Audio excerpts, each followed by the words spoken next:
ନିଜ ସ୍ତ୍ରୀ ଛୁଆ ପିଲାଙ୍କୁ ଛାଡ଼ି ସୁରାଟରେ ରହି କାମ କରେ ନିଜ ପିଲାମାନଙ୍କ ମୁହଁରେ ହସ ଫୁଟାଇବା ପାଇଁ।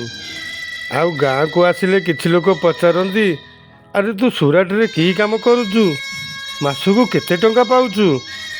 ଆଉ କିଛି ଲୋକ ପଚାରନ୍ତି, ଆରେ ଛୁଆମାନଙ୍କର ପାଠପଢ଼ାରେ କେତେ ଖର୍ଚ୍ଚ ହେଉଛି? ଆଉ କିଛି ଲୋକ ପଚାରନ୍ତି, ଘର କେଉଁଦିନ କରିବୁ? ଏମିତି ଅନେକ କଥା ପଚାରନ୍ତି। ହେଲେ କେହି ପଚାରୁନାହାନ୍ତି, ଏତେ କମ୍ ଟଙ୍କାରେ କେମିତି ଘର ଚଳଉଛୁ? ତୁ ବାହାରେ ଥାଇ ନିଜ ଦେହର ଯତ୍ନ ନେଉଛୁ ତ? ଆଉ କିଛି ଲୋକ କହନ୍ତି, ଆରେ ତାର କ'ଣ ଅଭାବ, ତା ଘରକୁ ତ ସୁରାଟ ଟଙ୍କା ଆସୁଛି, ସେ ବହୁତ ଖୁସିରେ ଚଳୁଛି। ଆଲୋ, ସେମାନେ କେମିତି ବୁଝିବେ ପରିବାର ଚଳଉଥିବା ଗୋଟେ ବାପର ଦୁଃଖ? ଏଠି ଦୁଃଖର କଥା ପଚାରିବାକୁ କେହି ନାହାନ୍ତି, ସୁଖର କଥା ପଚାରିବାକୁ ସମସ୍ତେ ଅଛନ୍ତି। ସମସ୍ତେ ଏଇଠି ଧନକୁ ଦେଖନ୍ତି, ମନର ଦୁଃଖ ବୁଝିବାକୁ କେହି ନାହାନ୍ତି।